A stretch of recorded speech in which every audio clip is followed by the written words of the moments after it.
Welcome to the Hinder Daily. We have quite the intellectual journey ahead of us today. We're going to be diving into a stack of sources that, well, couldn't be more diverse. Absolutely. We're covering everything from, the philosophical paradox of citizenship all the way to the physics of everyday sound. And our mission here is to really extract the core insights for you, to connect the dots across geopolitical strategy, deep science, and some really interesting emerging Indian technology. So let's jump right in. We're starting in the editorial section with what is maybe one of the deepest governance challenges? Yeah.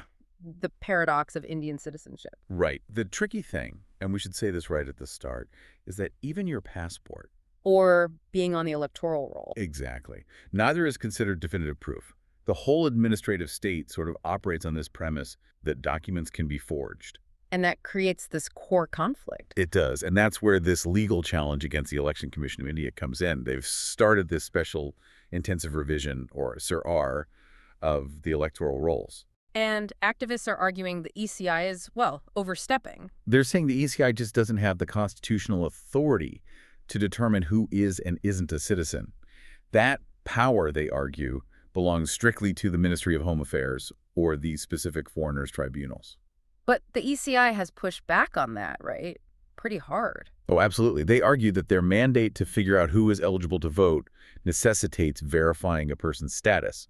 They're trying to frame it as not a formal determination of citizenship. Just a simple check for eligibility. That's their line. But that distinction, verification versus formal determination, that's what the Supreme Court's going to have to grapple with. And on a deeper level, what this whole exercise really challenges is the long-held idea. The presumption that all residents are citizens unless someone proves otherwise. Yes, the law, as it stands now, is actually quite clear on this. The onus, the burden of proving you are a citizen lies on the individual. Not the state. Not the state. And this is amplified by the fact that there is no single definitive document. Right. We've heard the Home Minister in Parliament talk about the goal of a national identity card, which would only go to citizens listed in the National Register of Citizens, the NRC. Which is itself a subset of the National Population Register. So you can see the layers of bureaucracy. It's a long road. And it highlights this really crucial historical shift. Our founders, they originally favored a territorial concept of citizenship, jus soli, the right of the soil. If you were born here, you were a citizen. Simple. Pretty much. But over the decades, we've moved significantly toward jus sanguinis, the right of blood, lineage. So we're moving away from that sort of American-style birthright model. Very much so. And that complexity is really captured in these three specific cutoff dates, especially the post-2004 requirement, which says for a child to be a citizen by birth, one parent has to be a citizen and the other can't be an illegal migrant. And that gets to the philosophical core of it all, doesn't it? This fundamental paradox of democracy. What's that? The state is created by the people, yet that same state gets to decide who the people even are. Precisely. And that decision is often made at the lowest level. The border agent, the village clerk. We saw this play out in the Assam draft NRC exercise. Almost 2 million people were flagged as doubtful. A staggering number. It just proves how the design of the law empowers the local administrative state to decide who belongs. Okay, that is a huge implication. Let's pull that thread from internal governance to the global stage and look at how India is navigating what is, I think we can agree, a very treacherous geopolitical terrain. Especially with its key partners, the U.S. and Russia, pitted against each other over Ukraine. The recent 23rd India-Russia summit was critical here. It really was. The red carpet treatment for Putin and his delegation, it sent a clear dual signal. Which was? For India, it was a big display of confidence in the relationship, no ambiguity. And for Russia, it just reaffirmed that India is an absolute priority in its foreign policy. The timing is also key. This is happening as Russia is, solidifying its position in Ukraine and as support for Kyiv seems to be wavering in the U.S. Right. And our sources suggest that Modi's consistent calls for peace efforts should really be read as a strong endorsement of the recent Trump peace initiative. Putting India and the U.S. on the same page, in a way? On the path to de-escalation, yes. But it's a delicate balancing act. India has to preserve its gains with European nations while also deepening these Russian ties.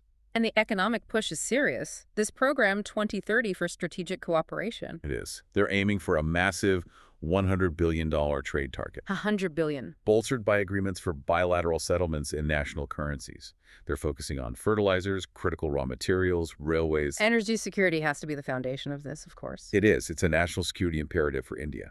But what's genuinely fascinating are three new areas that are maturing well beyond the traditional energy and defense relationship. Okay, what are those? First is Arctic cooperation and the Chenev-Vladivostok Maritime Corridor. Second, defense is shifting toward more niche technologies. And third, and this maybe reflects Russia's deep-seated issues, Oh. it's the agreement for the export of Indian skilled workers to Russia. And that's driven by Russia's demographic crisis, right? Yeah. War losses, fewer workers from Central Asia. Exactly. They have a structural labor shortage. That agreement took years, but it addresses a real need for Russia and, of course, opens up opportunities for India. And the defense cooperation, S-400 and so on, that continues. Of course, that's the bedrock, highlighted by the use of the S-400 system during Operation Sindoor back in 2025. All right, let's dive into the science section. We're moving from global maneuvering to one of the smallest and deadliest actors on the planet, mosquito. And here's where it gets really interesting. The deep history of this disease carrier is, well, it's in the middle of a scientific upheaval. For decades, the belief was that mosquitoes were ancient, around 220 million years old, older than some dinosaurs. That was the accepted timeline. But a recent PNAS study from the LAM team suggests a much, much younger origin, closer to 106 million years ago. That's cutting their age in half. More than half. It's a huge gap that completely changes our understanding of their coevolution. The problem was the molecular clock was apparently very wrong. Why? I mean, the fossil record only goes back about 100 million years, so the new date seems to fit better. The PNAS team says the error was due to a hidden variable they call branch attraction bias. They found that the genomes of the Anopheline subfamily, that's the one that carries malaria, underwent a huge shift in its DNA composition. Can you make that a bit more tangible? Okay, think of it like this. Imagine you're building a family tree using old letters, and one branch of the family suddenly starts writing in a completely different language. Okay. A historian might look at that and incorrectly assume they're way more distantly related than they really are just because the documents are so different. I see. So the DNA's language changed, making them look evolutionarily older than they were. Exactly. And when the researchers corrected for this bias using massive scale genome data, they got the new younger age. But there's been a backlash to this. Oh, a substantial backlash. Yeah. Experts like Sogigian and Weigman point to a wealth of evidence that contradicts it. They cite another 2023 study that puts the origin back in the early Triassic, around 217 million years ago. This sounds like a classic case of what they call anchoring bias in science. It really is. And the researchers even admitted it. For years, the framework of two mosquito subfamilies was just an unquestioned assumption. Any genetic data that didn't fit was just dismissed as noise. So this new research forces everyone to reconsider those base assumptions. It does. And the new study also suggests this interesting coevolution theory, that mosquitoes and the malaria parasite, Plasmodium, shared a common ancestor around 43 to 46 million years ago. But that's also being debated. Heavily. Because critics argue that even the new 106 million year timeline still places mosquitoes on Earth long before they could have started associating with mammals in that parasite. So the bottom line is we need more data. A lot more data. The study only looked at 14 of the more than 100 mosquito genera. There's a vast amount of genetic work still to be done. Okay, let's move to the text and context section. We're starting with neurotechnology and India's future with brain-computer interfaces, or BCIs. So at its most basic, neurotechnology just means mechanical tools that talk directly to the brain, recording, monitoring, or even influencing neural activity. And BCI is the vanguard of that. It's about taking thoughts and translating them directly into action. Exactly. The tech listens to specific neural signals, decodes them, and then turns them into digital commands to control, say, a prosthetic limb or a computer cursor. The applications are already incredible. We're seeing it used to treat Parkinson's, severe depression, enabling paralyzed individuals to regain some control. And that wild lab experiment where they connected the brains of two mice. Right. But while the ethical debates about enhancement are definitely on the horizon, the focus right now is really therapeutic. And the practical need for this in India is immense. India carries a significant neurological disease burden. Strokes, for example, are the largest single contributor.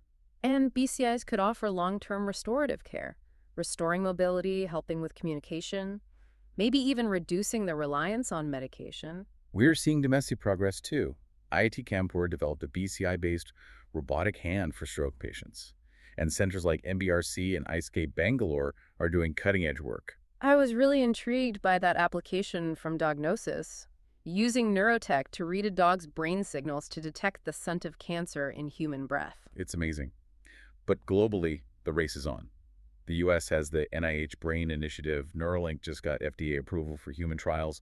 China has its Brain Project. And some places, like the EU and Chile, are already creating laws to establish what they call neuro rights. Which raises an important question for India.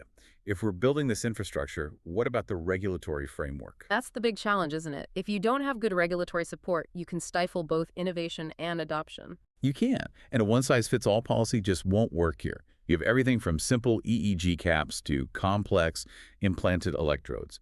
India needs tailored regulatory pathways that really address data privacy and user autonomy. Especially for tech that can, essentially read your thoughts. Precisely. Okay, moving from the internal map of the brain to the external map of India, let's talk about DHRUVA, India's proposed digital address and location framework.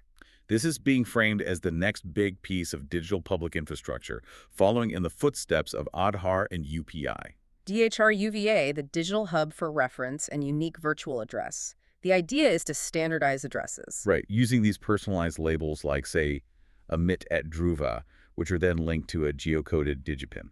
And this digipin is a 10-digit alphanumeric code, unique for every 12-square-meter block in the country. That's hyper-accurate. It is, and it's especially useful in rural areas where descriptive addresses can be, not very helpful. But the real power seems to lie in the consent-based data sharing. That's the key. You're basically tokenizing your address, the same way UPI tokenizes your bank account. You control which platforms Amazon, Uber, India Post can access your location, and for how long. And it would make updating your address when you move so much simpler. Exactly. But there's a significant structural critique of this from Devara Research. They're worried about its usefulness for urban governance. What's the core flaw they see? The flaw is in what the system links to. DHRUVA links addresses to people and requires their consent to opt in. It doesn't link to independently surveyed physical structures. So if a lot of people opt out, then the data set becomes incomplete. You can't use it for effective urban planning or disaster relief or any governance that needs a full picture of the built environment of population density. Its usefulness is fundamentally reduced. that design choice has huge implications. Okay, let's pivot dramatically to the physics of sound. I loved how the source started with that evocative image walking through a zoo, hearing a tiger's growl, and connecting that to the physics hiding underneath. It's the perfect hook, because sound, at its core, is surprisingly simple. It's just waves. Disturbance is created when something vibrates. Like a vocal cord, pushing and pulling air molecules. Those vibrations travel through the air and hit our eardrums. And the key measure is frequency, in hertz. How fast that source vibrates, that's what gives us pitch. Exactly. The human range is roughly 20 hertz to 20,000 hertz, or 20 kilohertz. A deep hum might be 200 hertz. A cat's meow is around 4,000 hertz. And a spoon dropping could hit 8,000. And we use this intuitively in music. If you think of the Indian musical scale sa re ga ma, the final sa of an octave is exactly double the frequency of the first one. You can see this in instruments too. On a guitar, a shorter string length means a faster vibration, a higher frequency, a higher pitch. And it's the same principle for a flute or any hollow tube. A shorter air column means a higher frequency. Like when you're filling a water bottle. Yes. As the bottle fills, the air column inside gets shorter, and the sound of the water gets sharper and higher in pitch. But how do our speakers and earphones do this? They don't have strings or air columns. The source calls them magnetic vocal cords. It's a beautiful piece of engineering. You have a static permanent magnet and then a copper coil, which is an electromagnet, attached to a light drum sheet. Okay. By rapidly switching the direction of the electric current in that coil, you continuously flip the electromagnet's poles. So it's constantly being pulled toward and then pushed away from the permanent magnet. Rapidly. Attraction, repulsion, attraction, repulsion. This causes the drum sheet to vibrate at that precise frequency, creating the sound waves. And for anyone who wants to play with this, the source mentioned apps like Firefox, which can read the frequency of sounds around you. Or Merlin ID, which can identify bird calls.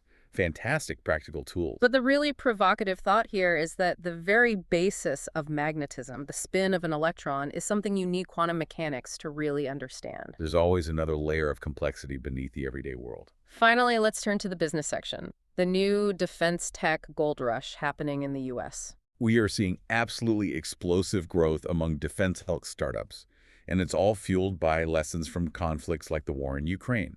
Drones, autonomous software. The valuations are staggering. Saronic Technologies, a drone boat maker, at $4 billion, and Dural Industries at $30 billion. I have to stop you there. $30 billion for a company that barely existed 5 years ago. It feels like a bubble, doesn't it, even if the tech is disruptive? It speaks to the urgency, but you're right to be skeptical. And despite doubling their contract share, these startups are still tiny fish.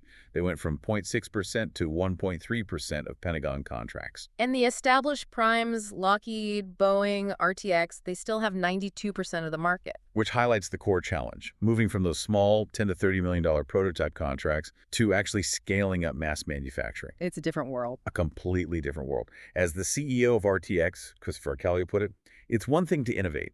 It's an entirely different ballgame to scale manufacturing. It's just a hard business. And yet, Defense Secretary Pete Hegseth is pushing the Pentagon to move away from that prime-dominated culture, to get new tech into the field faster. That vision is hard to achieve. You're up against entrenched political interests, huge bureaucracy, and the lobbying power of those legacy giants. Mega projects still go to the incumbents. Which is why partnerships are now essential. Absolutely. We're seeing that the big firms admit they need to collaborate. The CEO of L3 Harris spoke openly about leveraging new entrants. Like the partnership between Shield AI and HII, the shipbuilder, for autonomous vessels. That's a perfect example. And you even have Jamie Dimon from JP Chase issuing a warning to the legacy contractors and pledging $10 billion in direct investment to the defense tech space. The pressure is on. So as we wrap up, let's circle back to two threads we examined today. First, the state requiring individuals to prove their citizenship, putting the entire burden on them. Right, and then we looked at the proposed DHRUVA system, which ties digital addresses to people through their consent rather than to physical structures. The overarching question to think about here is, well, it's a critical one. How does this increasing reliance on technology to define, to monitor, and to locate the individual, how does that fundamentally reshape this paradox of who constitutes the people versus the power of the state? That is something profound to mull over as you go about your day. Thank you for listening. If you want to provide suggestions, please contact on the Twitter handle given in the episode description. As always, we are eager to hear what our listeners want to be informed about. We wish you a great day.